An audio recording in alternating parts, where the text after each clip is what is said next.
Voila.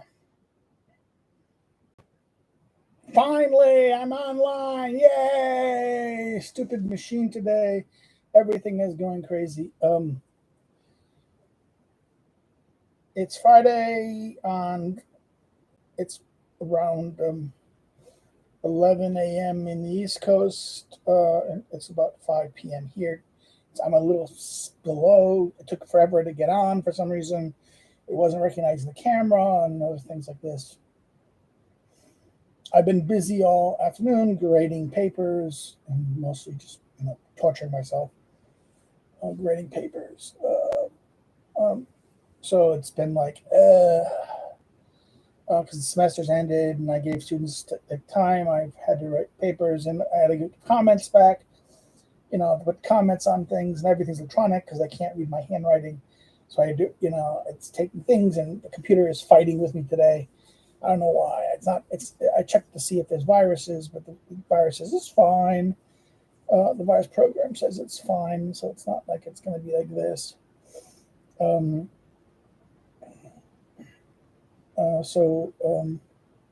What is going on?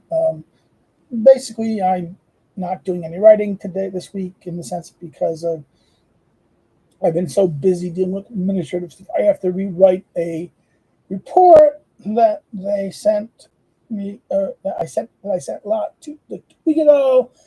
No one did it right, and actually, it's something they themselves should do. But this is in Poland. Administrators don't actually do any work. They merely dump all the work, pass on their work to the teachers, who are forced to then fill out all the forms and report. Things that we hire people to do, they transfer to us. This is the idea. Oh, this is a new style of management. No, this is like what you're paying people to do stuff. Why do we have staff? I don't understand why universities have staff. I think they want to, basically make the teachers just do all the bureaucracy and reduce us to kind of clerks. Oh, but this is socialism, equality. You shouldn't be attacking your, the people. Oh, they don't make as much as you. The staff workers. Well, why the frig are they there? They're there to serve us. Honestly, administration is here to serve the teachers. Why the teachers? University is here to do what? Educate. That's the purpose of university. Well, two things: research, yes, of course, doing research, and educate the future elites, the future rulers, the future citizens. In that sense, so our job is supposed to educate. That means supposed to,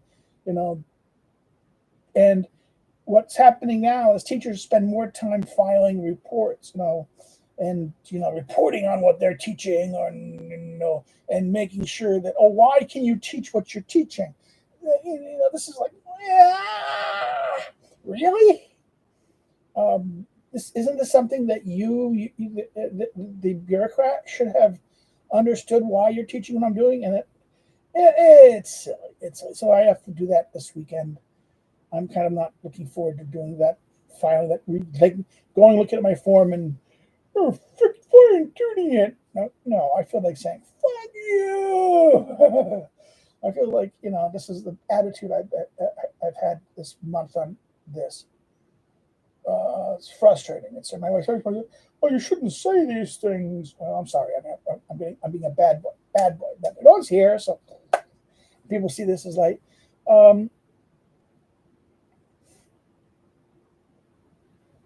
What am I going to talk about today then? I haven't done any research writing. I'm supposed to be doing writing. I'm going to be going to Budapest, thank God. I think August, and I have two projects to do. One is going to be, I think I'm going to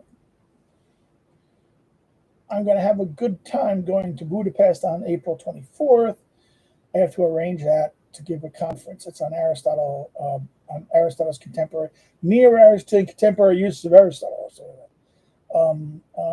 Done by the Research Academy at the Public Service Academy at the in Budapest.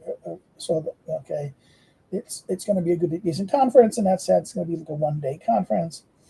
Um, it's going to be fun to go to Budapest. I'll probably just go down there for one day. I'm going to have to go contact the thing to get arranged for the hotel. I think I want to try to get my wife to come with me because I don't want to go, but I don't like traveling by myself in that sense. So we'll go to Budapest for the 24th. That's going to be my. So I have to go. I have a paper on ends and means about the question of that. I have to by October. I need to write a paper on Aristotle's political anthropology, which I basically know what I'm going to say there. It's kind of a summarization of the secondary literature of what has been done in the term of what is. It's kind of a glorified overview of this, but also presentation of my thoughts on what Aristotle has to. What is the political anthropology of Aristotle? And that is basically what I should be doing. I should write on the four changes of the American Constitution that do it. I want to submit that probably in a month or so to one of the journals. I just have to fix it up. I have to spend some time just editing it a little bit and tweaking it. I'm kind of a little nervous about it because it is kind of a general overview of the things, and it might not be. They might say, "Oh no," but for a Polish audience, it might be worthwhile to do in that sense. And that is research. That's what I've been doing. So I've been kind of recovering. I've been recovering from the semester and the trauma of the last fall term. The fuckery of administrative abuse and things like that. We had to pay a lawyer. We had to put the first installment for the lawyer, which was kind of hurting. It was expensive. The lawyer was very good. The lawyer was nice to us for dealing with the university complaint that I had to respond to and file appeal. The lawyer, could have, he gave us a rather fair discount of what he could have paid, but and I think so. I mean, that's why it was okay. So I had to make and after we paid about 1/3 of it. I'll get some more money in about 2 weeks, and I'll pay him some more. We'll pay him more in 2 installments. So therefore, that's been kind of like the big pain in the ass thing. And my wife's, been giving me grief. Can't buy any books. I've been buying some books. I just got this today. This came in today. Bergson's, Henry Bergson's two sources of morality and religion. I read it before. I had a different translation. This is the Notre Dame translation. Why am I interested in this? Because this is where, in many ways, Vogelin argues that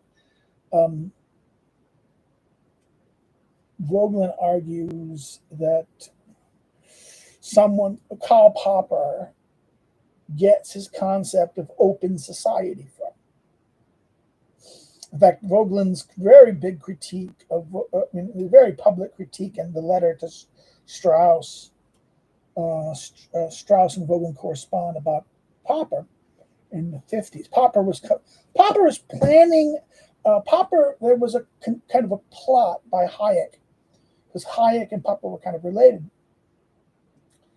As Hayek, and Wittgenstein was related. But then this is funny that the famous fight between Wittgenstein and Popper that was immortalized in Wittgenstein's Poker, that famous little popular intellectual history book of about 2 decades ago, which perfectly shows the fight at the end of World War II between Popper and Wittgenstein about the question of concepts and ideas. Strauss just, even though they're not arguing about the same thing, Vogelin and Strauss really despise Popper. Strauss, both of them, for his very perverse understanding of Plato as a totalitarian, or the idea of the classical system as a totalitarian, a neo-totalitarian. This is an aspect of Popper's famous 2-volume book, which I think everyone should understand is war propaganda. It was war propaganda. He was kind of teaching in New Zealand, and writing kind of this, out of this very good war propaganda, the open society enemy, which is basically Germany is Nazism, and Nazism is all Germanic philosophy, and maybe even a perversion of Greek philosophy. Whereas the first volume is how Plato is bad. And, Plato is the open, the enemies. Plato and Hegel are the two enemies of the open society in that sense. And Strauss and Vogelin both say neither that Popper's understanding of both Plato and Hegel was very superficial and very problematic. I have friends, conservative friends, who still like Popper.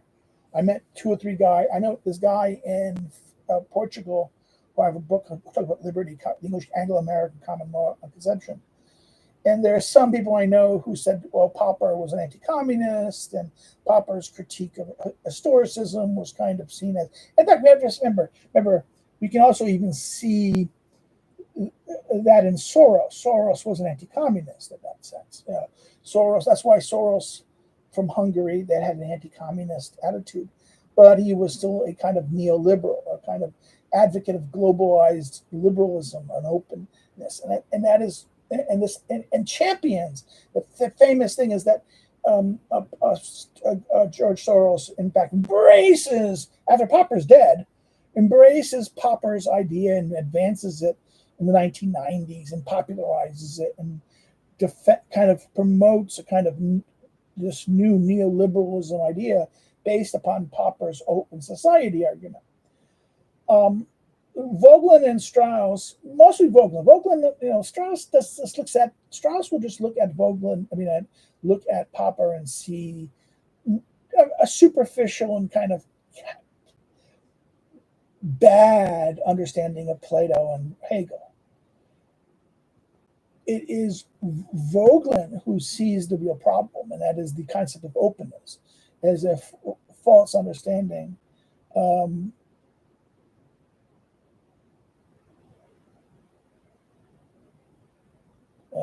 There is an infamous comic floating on social media about Popper and the limits of freedom of speech that many right-wingers hate, including me. This is Invictus.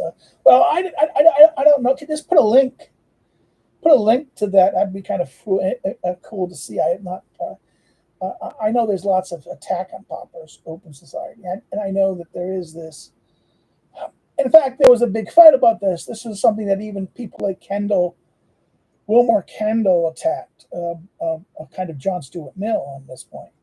Socrates versus the Athenians, where he says Socrates is guilty, an attack on Millian conceptions. Kendall in his famous piece criticized it. And in fact, Kendall and Carey wrote an edition of it, something that was originally published by ISI in the 1960s, a series of essays which included people like Russell Kirk, challenging the question of the open society. A lot of conservatives really, people like people like Russell Kirk and other kind of traditional conservatives really just despised the liberalism, the individualism that was at play in Popper's argument about the open society. And they argued it was a kind of a Millian, either a Millian understanding. Now, what Vogelin saw, and why am I talking of Bergson, is because this phrase open versus closed, right, is something that Vogelin saw that it was connected to Bergson. And that's a very important point. And I think this is something that Vogelin really understood this,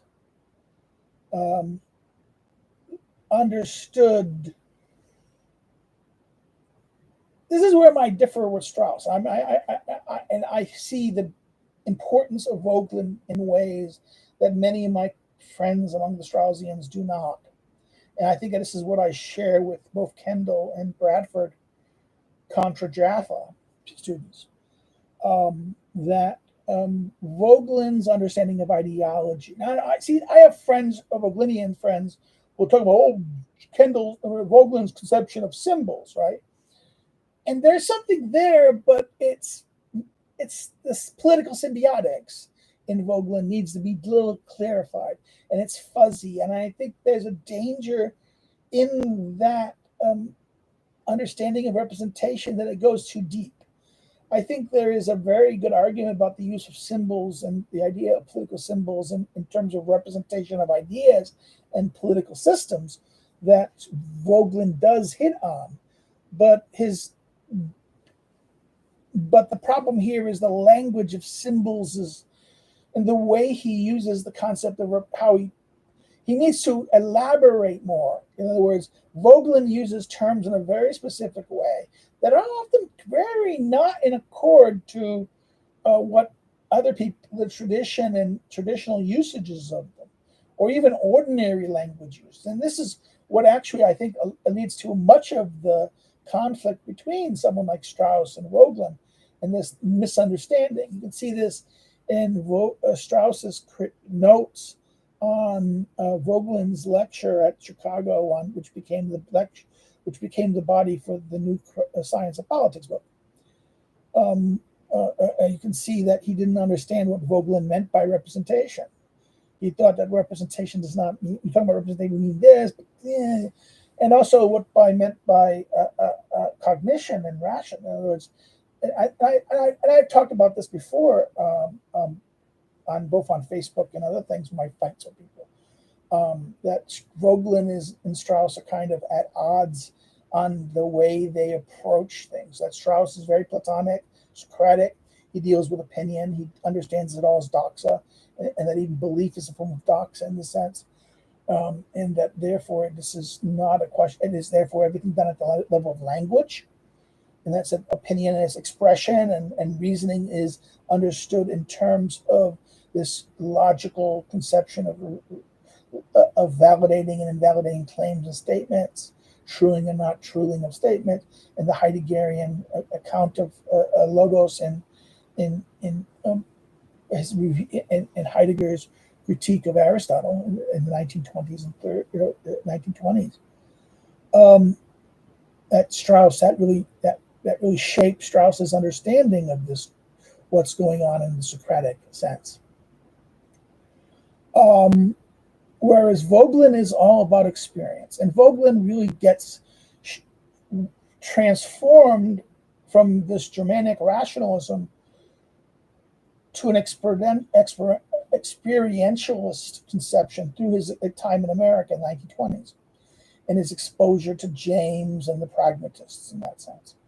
He doesn't necessarily agree with the pragmatist totally, but he sees this common sense philosophy and common sense thing. This is the first major book on ideas that Vogelin really writes about America. And that leads him to kind of, rethink his Stadler, his state theory, the state theory school. But it also opens up this idea of consciousness and religiosity, opens up to the religion, okay? The importance of religious belief and religion, and shapes his 1920, 1930 books on political religion that will define his middle period. In fact, you can argue the Gnosticism, the turn to Gnosticism that's in the New Science of Politics, and the little book on political Gnosticism is Vogelin's classic moment of the insight about rational experience that differs dramatically from Strauss's Socraticism because of a kind of understanding of the concept of consciousness and the conscious mind that is found in William James and also Bergson. That's why this is what it's important to understand about this, and to understand the role of, let's say, issues like today. We want to talk about woke. I finally snuck from my wife a copy of my video presentation that I put it online. I have to wait, it's going to be on a phone, so it's not going to have a shamed outlook here. So I have to go think about how I'm going to put it. But the concept of ideology, wokeness in terms of ideology, the connection between what woke means in terms of, we have to understand that we often use woke as referring to the believer, the question of the person who's actively engaged. this person who has embraced the worldview and is aware of the worldview in that sense. This is why I think Eric Hoffer's book still is The True Believer, is still a necessary classic in this sense, because it is the psychology of the question of the believer and how does the belief. And this again, we have to understand Eric Hoffer was very much influenced by, oh, come on, I know his name. I'm going to keep on, not necessarily James. He knew Dewey. He was, but oh, come on, it's the Dewey guy. I blanked on his name earlier. He was he was Dewey's, protege and like this. He lived into the 1960s.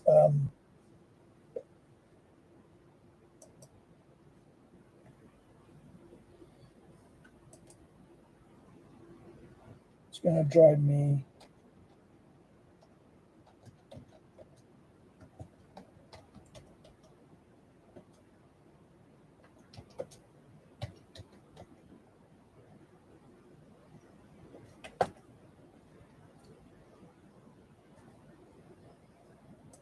It's going to drive me absolutely crazy in this sense.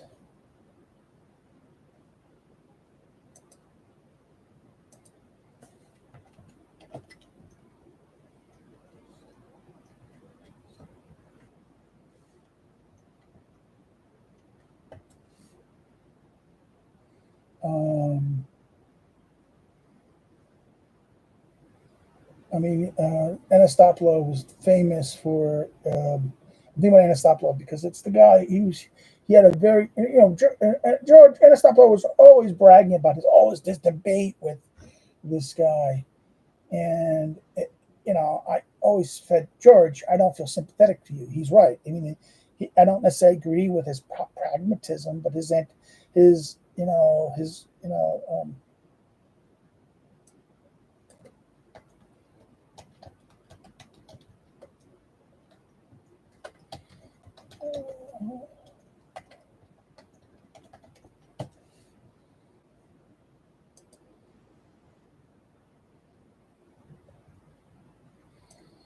the pragmatism. Okay, I'm sorry. I'm going to be wasting time to go. It's going to drive me crazy. Who's this? Some of the.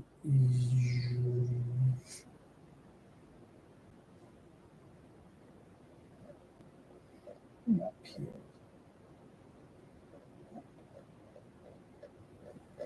It's going to drive me crazy. Dewey Pierce, James. He was a friend of Dewey, student of Dewey.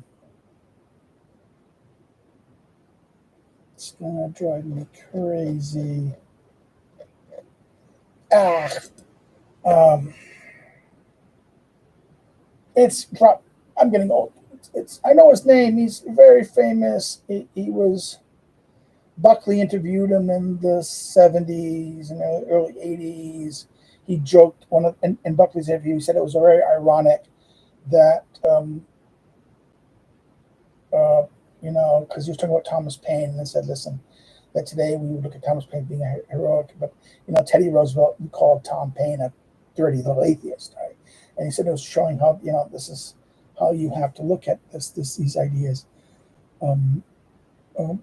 That rationalism was kind of he championed this kind of atheistic rationalism, but it's basically what I would call what we see in what we call the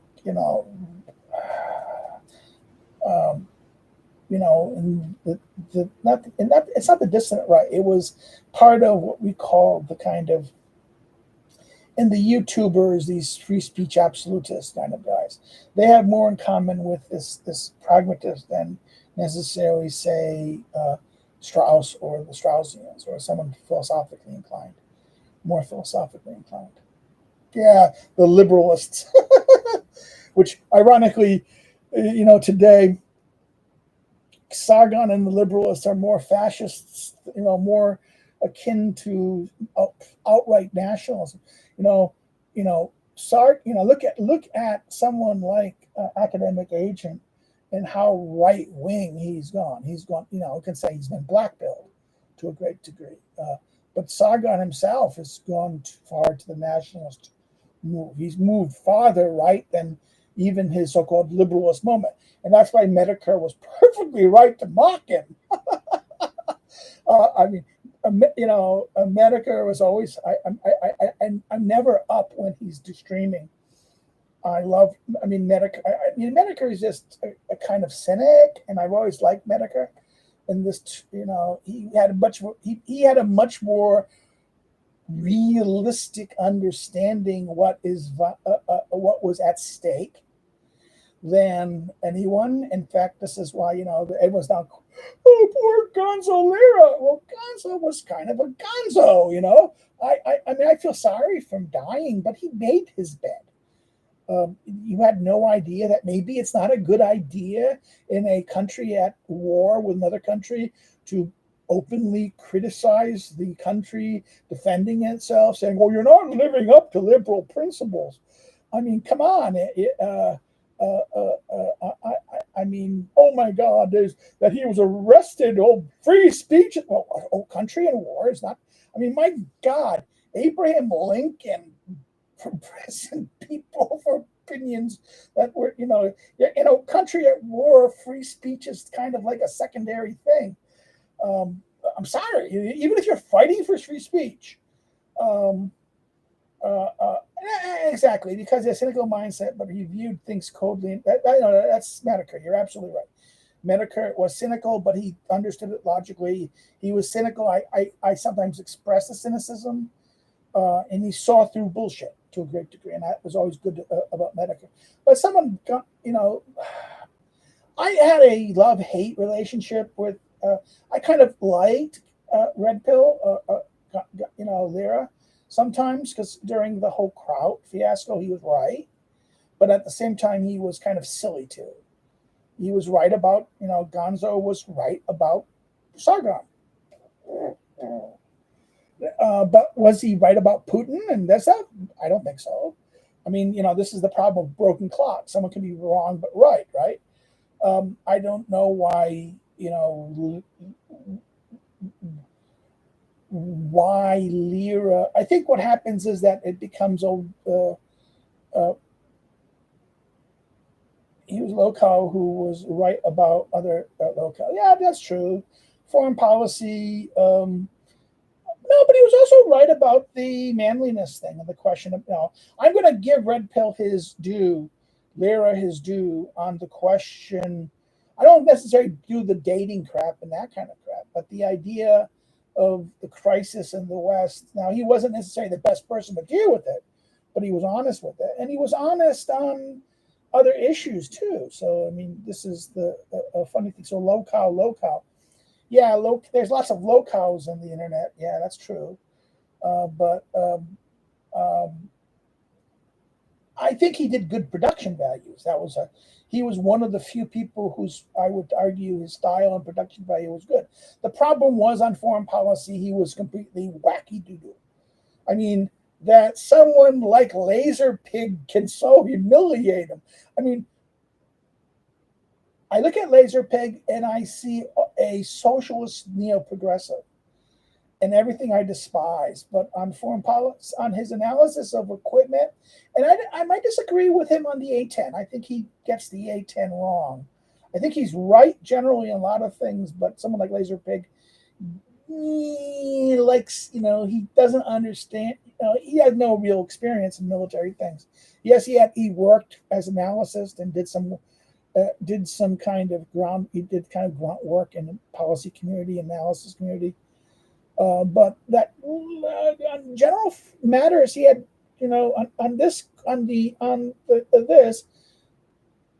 on simple technical issues, he had some knowledge about things, and he's right about this. And Lira never understood the reality of Russian. I'm sorry, he never really understood. He went there. That's what the joke. There was a kind of a comment. This was JF, Jean-Francois Garipi's comment. He went. He makes it. He was he was saying he was sad about death, but Lyra is going to Ukraine. You should have realized you had to deal. You went there for young girls, but you have to deal with their brothers and their cousins and their male relatives who are not going to respond well to this, and they're not necessarily civilized in that sense. And that you didn't know there was going to be corrupt. Oh my God, there's corruption. Oh, there's corruption, of course. They're not the United States. Okay, yes, he was a Latin American from a country, Chile. He was Chilean, and therefore like that, and grew up under Pinochet. Yeah, Chile. Yeah, Chile, Pinochet. He grew up under Pinochet. Therefore, he had a much more favorable view of Pinochet than many other people.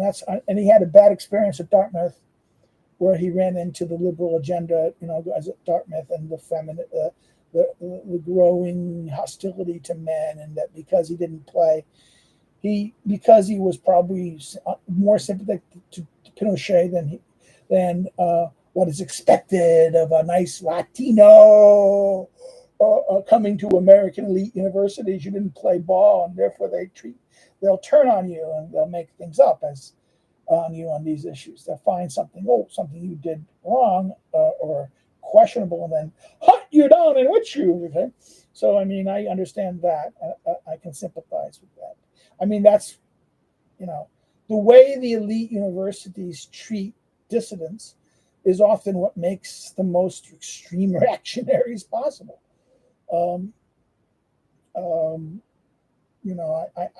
I know the case of this Korean guy who was a Jewish studies program. He was really interested in Judaic things, and the suspicious of the liberal Jews. Why is this Christian Korean guy interested in Jewish studies? Basically, persecuted him, and that led him to this persecution complex of Jews. He became a rabid anti-Semite. Okay, this is my. I understand the Nick Fuentes of the world. They're produced. The Nick Fuentes of the world are produced by the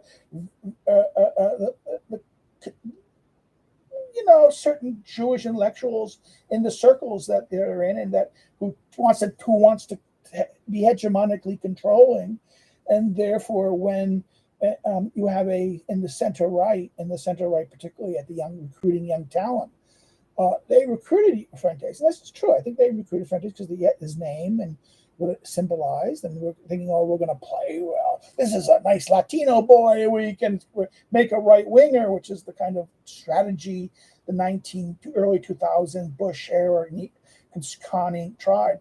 But then this kid had certain views about Catholicism and certain views that was more in line with someone like Buchanan than with the Bushites. And then the question of being pro-Israel, where, again, following Buchanan and the Catholic line, this older traditional Catholic position on the Jewish question, which borders on anti-Semitism, right? And all of a sudden, this and being consistent with it led him to be basically attacked among the neoconservative right and marginalized. And once you get marginalized and done like this, and then at the university to have similar things happen to you among liberals, in other words, seeing the liberals, seeing the neoconservatives and conservative Inc. collaborating and working together with liberals to ostracize people like this, which was very common in the 1990s and early thousands, led to what I would call the alternative right. This was the origins of the alternative right. It was the kind of policing and over-policing, and the idea we're going to make the right respectable, and that this respectability is going to be something that we are good in the eyes of the left. And this is kind of a silly thing. I've gone off of my Vogelin point, but this is why I went this way simply because of I wanted to talk about some of these themes that emerge in popular culture, right? That the open society, the liberal, the whole thing. YouTube was kind of an interesting phenomenon in terms of this. The open society debate was a very big thing. This is the whole problem for free speech. This is the danger of, we can say, politically correct speech is is that, okay, the open society aspect is, um, um, well, yeah, okay. I mean, Invictus has a good point. Spencer wanted to make a kingmaker, but Spencer was always a pathological type. And the alt-right was just, or was originally just the dissident right, but also a coalition, correct. And then Spencer tried to turn it into a mutation. But the problem with this is not even Spencer, but someone like Johnson, the gay philosophy guy, who is a paganist, this really hardcore paganism and anti-Semitic paganism, verging on what I would say Nazism in that sense, because it wasn't necessarily open Nazism, but there is this hatred and this and hostility to Christianity that is there in Johnson, Curtis, and that's because of his homosexuality. You can argue it's his homosexuality that, yeah, Greg Johnson. I am trad West, but I go do gay Nazi speeches in literal Masonic logic. Exactly. This is my problem with him. I think there's something. My God, really gay Nazi speech. And you have to understand that this is kind of a silly thing. This is trad West. Trad West ain't homosexual in that sense. I think there is this kind of schizo madness in certain aspects.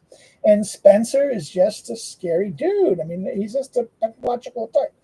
I mean, you look at him personally, Spencer to me, no.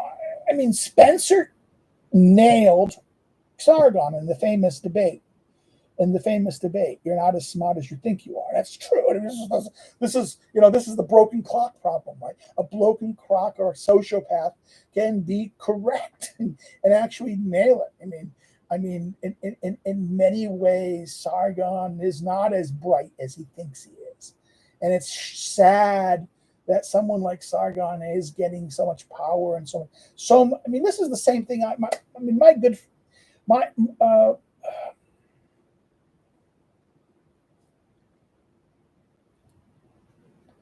Yeah, anyone on the political compass. But Sargon changed. So Sargon was simply just a tech kind of someone who didn't finish university, went to university in Britain, but really wasn't, decided to make money in the tech field and started getting involved in gaming and the gaming sector, and then found a niche and commenting on games and talking about games. And then all of a sudden, when the whole problem of Gamergate emerged, which was when the left started to target the gaming sector, feminism started doing this, and there's not enough women in gaming, and there's heteronormativity, and we need to have diversity, blah blah blah. Gamergate, right? Which then there was the gamer said, no, let's not this. This happened in every kind of thing, right? Sargon was simply just a normal liberal. He was a typical millennial liberal in that sense, who got smacked by the progressive revolutionary left in that sense. He then wanted to know it. I mean, he started to wanting to know why this feminism. What about feminism? What about intersectionality? What about and then what about liberalism? I believe in individualism. So, and then he then defended the kind of British Lockeanist tradition, but then was afraid of Englishness. He wanted to avoid the English or national question because he saw himself as part immigrant, and his family's structure came from the British Empire, which had multi ethnicities. Portuguese or someone from, I think, Malta, right? So one of his grandparents or parents' father is kind of from Malta, which is, and he used to joke, I'm black, right? Because these were, they're not black, but they were basically, what were they? The Maltese are kind of Arabist in that sense, or African and Arabist mixtures in that sense.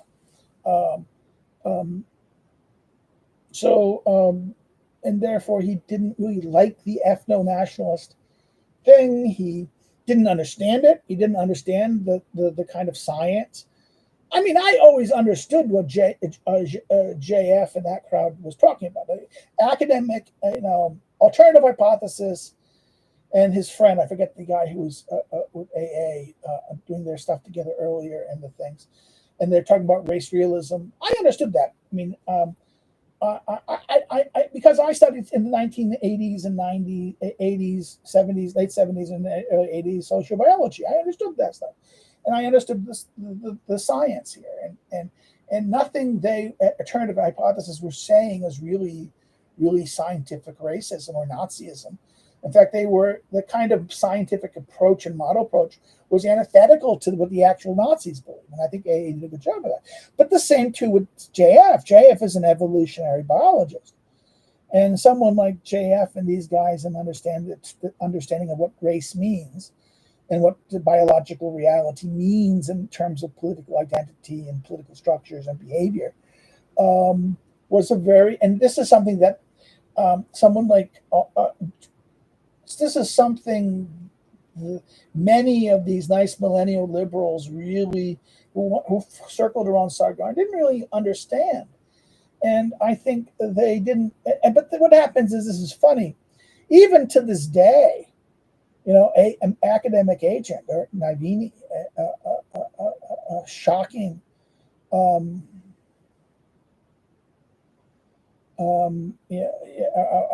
Because but the Brits are the most radical racialists in that sense. They either want an ethno-Britain alongside an empire, or a London stand. Hence the Sargon dilemma. Exactly, this is the problem. Exactly, they want empire, but that is you have to understand it is an empire. It's the white man's burden. The English, remember that's the whole point about England, right? England is merely just a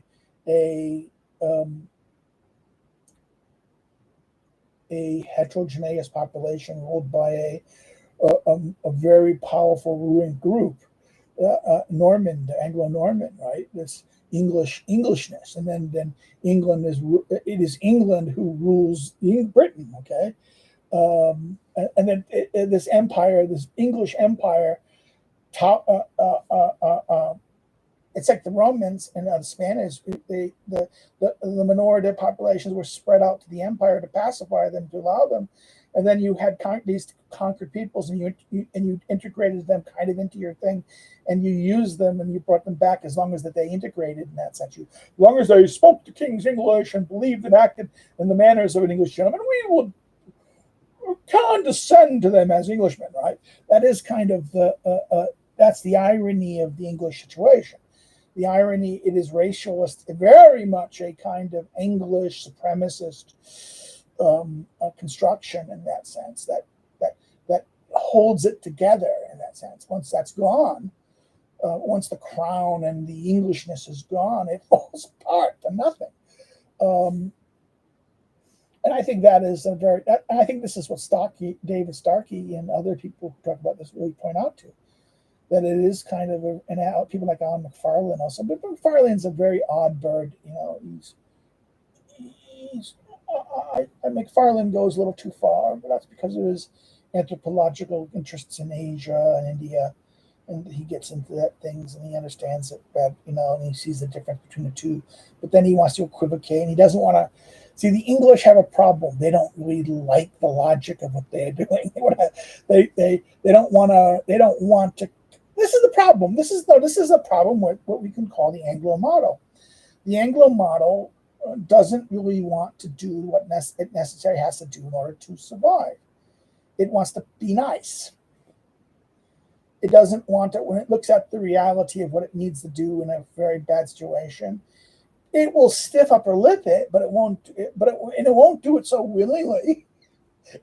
It would rather act like a complete, live in a world that doesn't exist and act and pretend he's still there, but then still does the nasty, brutal things, but deny he's doing them. Okay, there is this kind of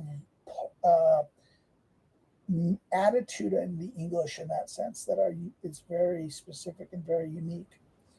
And I think that is the way, one could say America is a little different than them, because America it was founded on an Anglo-American, an English construct, and transplanted English institutions and transplanted English language.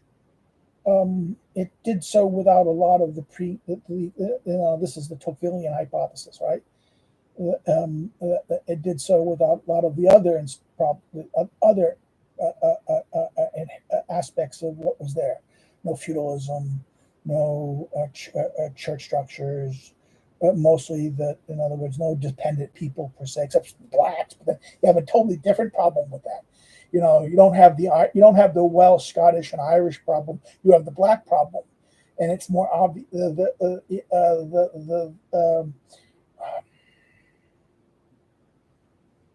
That is the big difference, I think. That is, and when you take the American black problem because of race and transfer it back to England, it becomes more crazy in that sense.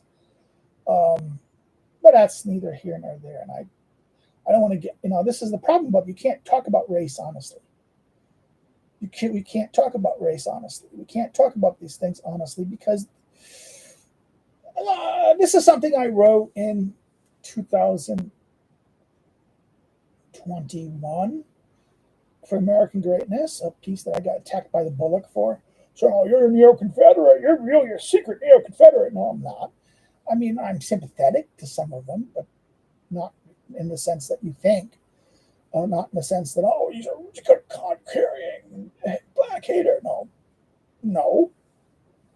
I would just say my position on African Americans as a group is like any group. If they're beneficial, then welcome them. If they're harmful, keep them at bay, right? That's the uniformal position of this, right? You understand a group by terms of their effect upon you and their interest at that time. Not, the individuals you understand the same way, but you don't.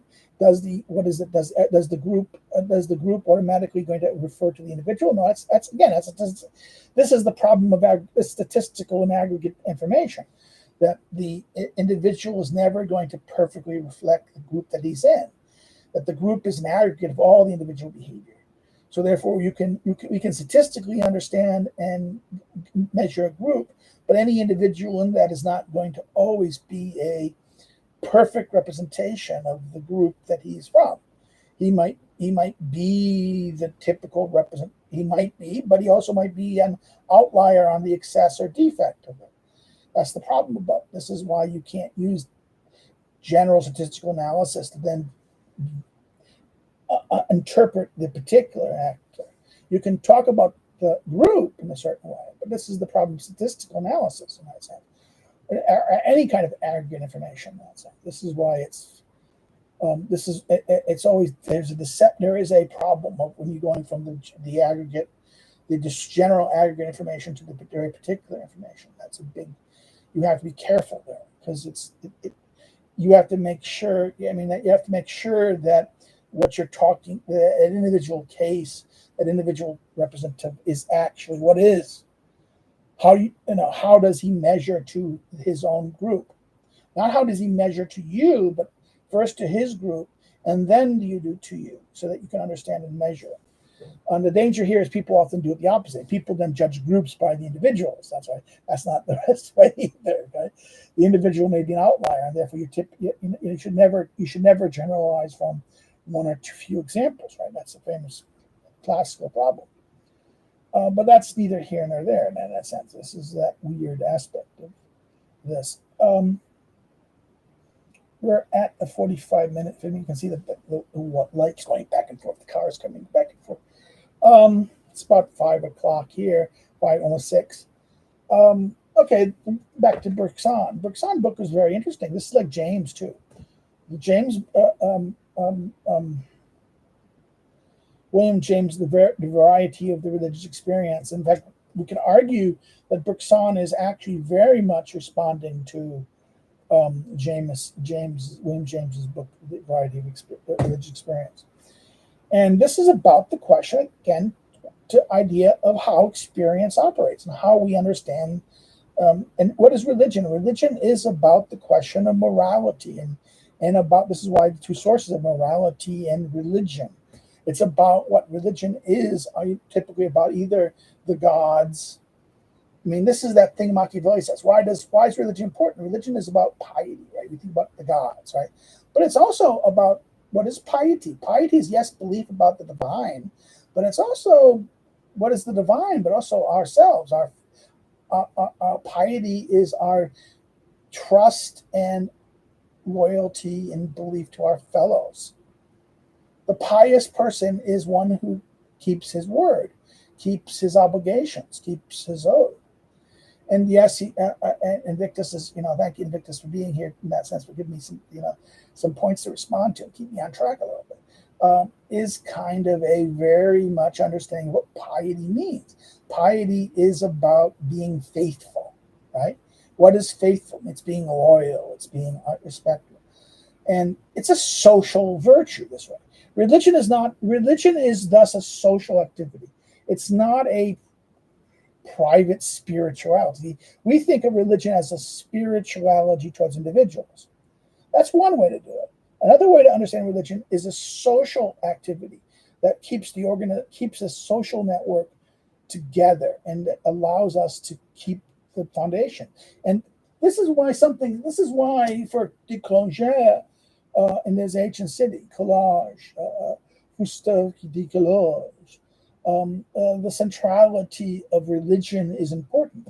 Or religion, in this sense, that religion is not about the question of the gods is important because it is the glue, the gods and belief in the gods and the belief that there's the God that's going to punish and that therefore there's going to be justification and sources of authority. That the divine is a source of not only a source of authority, but also it is what? It is the logic that holds us to our word and our bonds to each other and our necessity to be faithful. That it is the guide that guides our right behavior, our norms and laws, right? This is what the Torah is. The Torah in the Judaic concept is the laws, the rules by which we live in that sense. And that therefore faithfulness is following the law, okay? Not believing the right things. Well, there is a kind of aspect of believing the right things because what? You have to believe what the law says, right?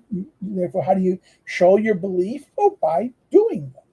But are you doing them really? Listen, this is the big thing that Christianity does. This is that famous line from Christ about it's what's in your heart and what's in your heart. Are you okay? You're not cheating on your wife, but you're looking at the woman and thinking, I want to have sex with her. Well, that's adultery. The fact that you're doing it in your heart, from this point of view, is that this is why the argument is that from the perspective of intentionality and pure intentionality and the directions of our desires and our inclinations, no one is righteous in this sense. No one is without sin in this conception and that aspect of this. But the older Judaic law says, well, as long as you obey the rules and follow the guidelines and do what God does, then it's okay. But the problem is once you understand, this is what Paul and other people will talk about, that law means death. The law is death because once you understand that it's no longer just the external, but the internal inclination that determines the validity of what is done, then this screws up the game. So this is the difference in that sense from, let's say, a Strauss and a Vogelin. It is this problem of the internal concept of consciousness. For Strauss, that's not important. Only the obedience and opinion and things like this is the only thing that matters in that sense. And language is our external referencing points. These are the beliefs and values and structures of this. Whereas for Vogelin, in other words, the internal workings, in other words, for Strauss, it's all about the Socratic movement of doxa, belief, to true knowledge, right? Going through experience, which is understood as a tool, the tool of experiences by which logos validates or invalidates and transforms what is belief or what is opinion to what is fact or what is known, right? Um, it is the lens of truth or falsehood that we validate what we we move from a belief or an opinion to what is true or what is not true. Knowledge, right? That is the Socratic ladder, and from what is true in the particular for what is true everywhere and always, right? That's that the dimension here. Where for Vogtland, well, that's not enough. It's the how does the inner system work to get us, and that for Strauss, it's at the level of language, logos, right? That's the level of language, right? Being quite Socratic. Well, Vogtland says no. He wants to get experience in terms of how we experience, right? And experience as the working of the mind. And again, this is Plato. This is more Aristotle. Plato does it with souls, but Aristotle and the anima, a little different. And in ethics too, there's this idea about this. But once you bring in the Christian conception of intentionality and what's present in the Gospels account, in the Gospels account of Jesus talking about the question of what's the heart, the guidance of the heart, and the way people like St. Augustine will take that and work with it.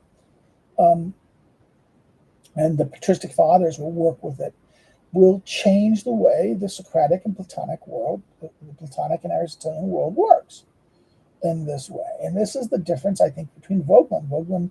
Strauss really doesn't want, as a Jew, doesn't really go that deep, doesn't think there's needs to go that deep.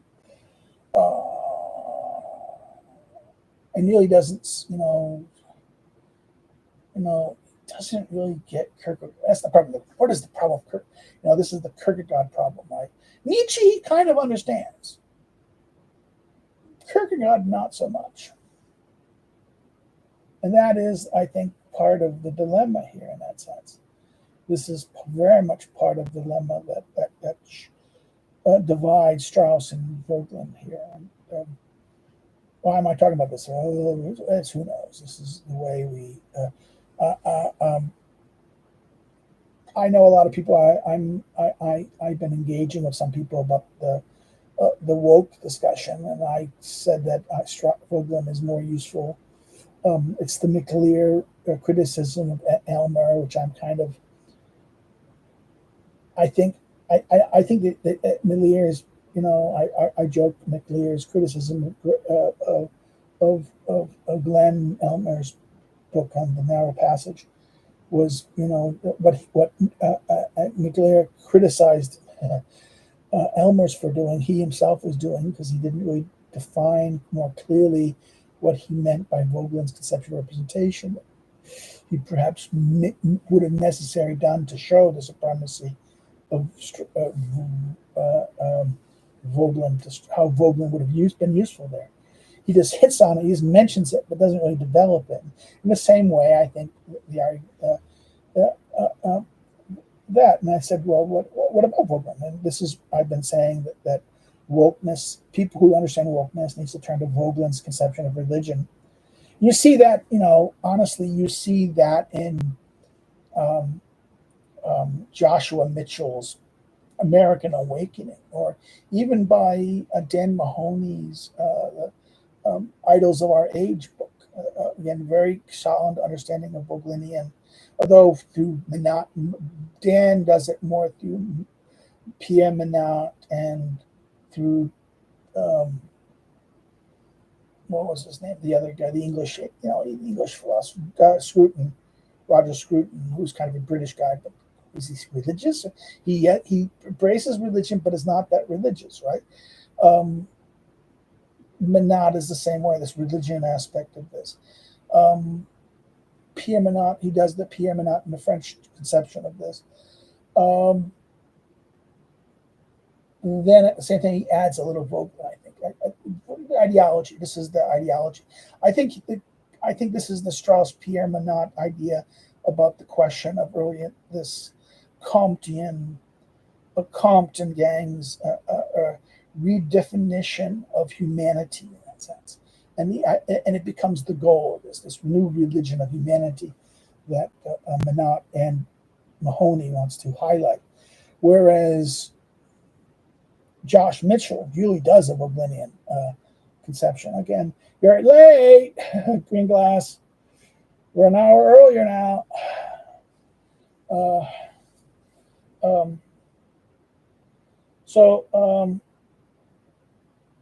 And that's it. I'm not going to go too long more because I have to do certain things today.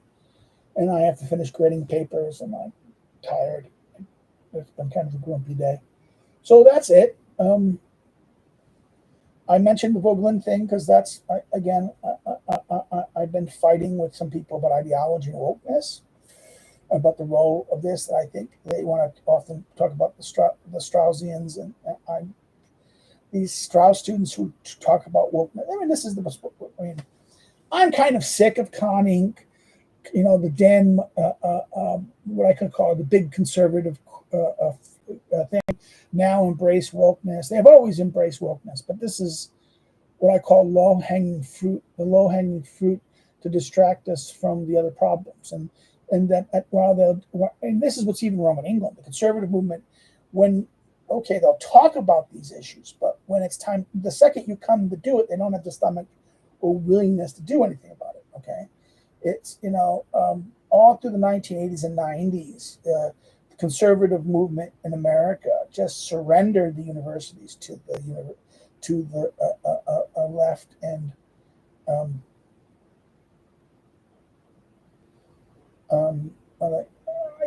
green glass. I don't want to talk about Tucker and Tucker's interview. I don't condemn Tucker for interviewing Putin, but it's a pointless thing. He wasn't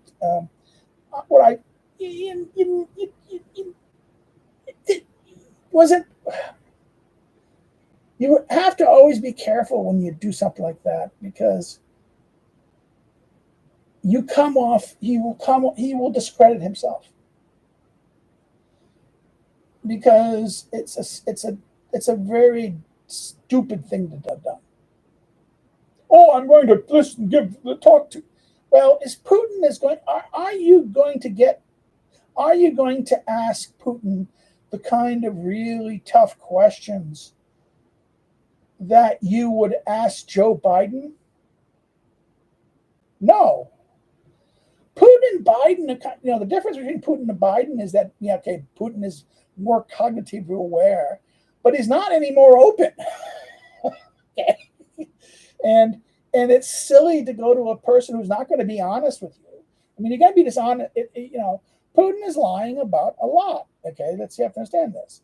And he's kind of giving a history. What the discussion should have been a frank, honest discussion about his justification of why he's going in there, and the honesty.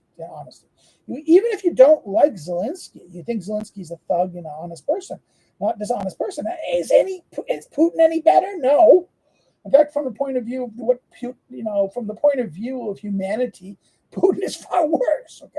Okay, yes, he's not a neoliberal, but okay, so therefore, Putin is not a liberal, but he's a mass murderer. Oh, but no, Zelensky is a mass murderer.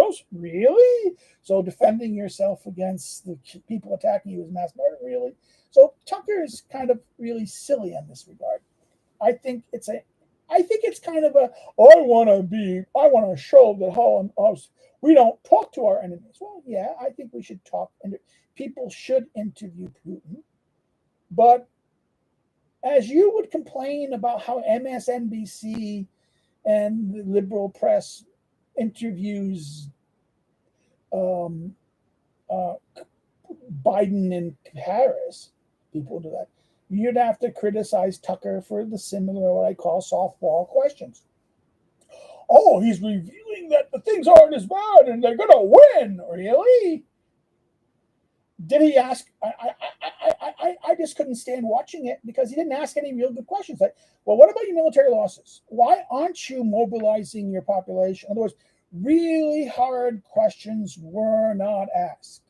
And what was asked, I mean, how was it any different? How was Tucker's interview from Putin any different from an interview with Biden by the liberals?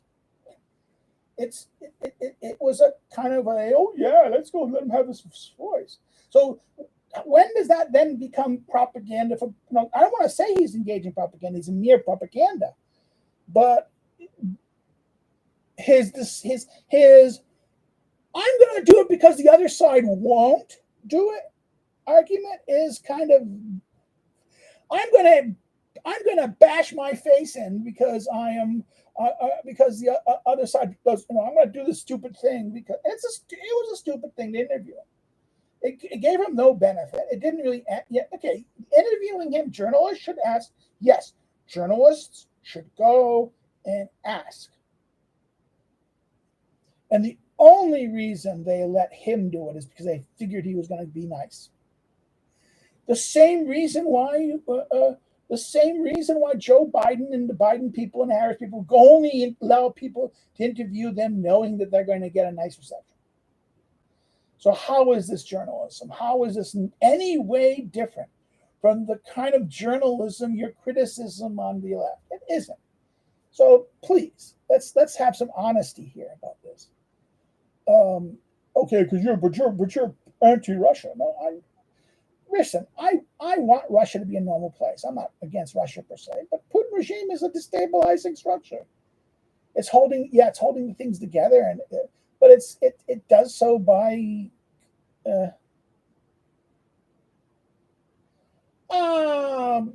yes and no. Stone is just an idiot. Stone is just a fawner. You're right. Tucker was trying to at least be his understanding of journalists, asking journalists questions rather than fawning. So, okay, yes, yeah, better than Oliver Stone, but that's a low bar. If Oliver Stone is your bar, that's so goddamn slow. That's not a bar, okay. Again, I think he does more damage to our side by doing this. Because we're going to get smeared by this from now on. We're going to be, this is the problem. You're going to be smeared as you're on the side of Putin. And in other words, okay. There's a difference between Trump not dishing and kind of playing as a political negotiator, playing Vladimir's ego, playing this. There's a difference as a negotiator. In other words, I'm more willing to give Trump a pass or any statesman a pass. Some people claim he's a CIA asset, but I think that I don't think he's a CIA asset. I don't. No, Trump, Biden, Tucker was a typical neocon player. He was part of what I call conservative Inc. and he was a successful businessman too. He created he was one of the people who created I forget what the internet marketing that when he became Fox, he had distanced himself to.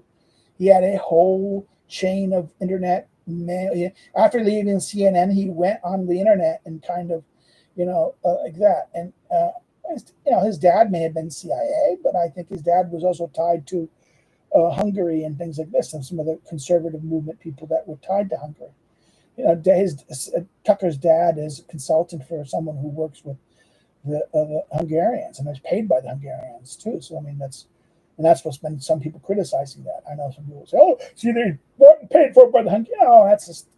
That was just the kind of the old, and yes, the CIA, yes, those things may have been the case in that sense. The Cold Warriors. Cold Warriors had access to people fighting in the Soviet sphere against the Soviets, and therefore there was this natural affiliation that in the 1990s led to business relationships. Okay, that's I know a lot of people who did things like that. I just didn't have business relationships with anyone to make any money, and I wasn't important enough to make money. Okay, so that's how come on, that's it.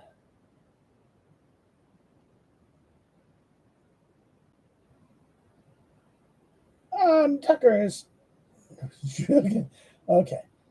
Tucker's good in that he corrected himself. He admitted he was wrong, but then he overcorrected. He became a little too I think he was right. I think he understood the problem. But then what happened was he started playing to his audience. Playing to his audience. And that is dangerous. But I understand it's a business system. You see this in the internet too. Once you depend on your audience for your money, you play to the piper. Okay, that's the universal law of life. You always play to the piper. You play. The piper plays to the people paying. Right. You pay. Who's paying determines what is played, and given that it's no longer the corporation, but rather the subscribers and this thing, and the popularity of this, that's the fight he had with Fox, was that he saw his popularity and the profitability being controlled by his reaching out to the market of consumers rather than merely appeasing the boss. The boss was threatened by this. Okay.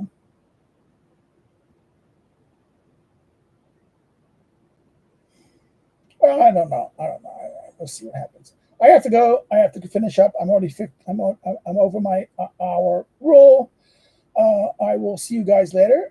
Please like what it is. If you're not coming late, you can always go see what happened earlier on the record version. Like it. Please like it. Hit the like button so we get some more views on the algorithm. You can turn down if you didn't like it. Subscribe if you're not subscribed. Please. We've had some people growing up. We've had some more over 90, 390. That was like, oh my God, we were at 380s and now 390s. We're closing towards 400. I like to hit the 400. 400, we'll have a party. I'll just have maybe a scotch on mine. A scotch on mine. Ooh. Then if you've not subscribe again. Another thing you have to do is if you can follow me on social media, links below, academic social media links below that. See my scholarship and things like that. And if you want to help me to do what I do to fund this, you can do so by subscribe to our Patreon. Good sci-fi recommendation. I always recommend read Kim Stanley Robinson's The Mars Trilogy. That is probably one of the best ones. Recent one that I've not say over. It's over 20 years old now, more than that. But it is that is great. Of course, I always like classic sci-fi, but Kim Stanley Robinson read red, green, and blue Mars. Right. I think that's the cycle. That's my sci-fi recommendation. Or the sci-fi recommendation, I don't know. No more Expanse. That's sad. I was missing Expanse. All the other sci-fi is kind of crappy on television. What else? Well, that's it. That's it. That's it. Rock and roll, baby. That's it. Take care. See you later. Bye-bye.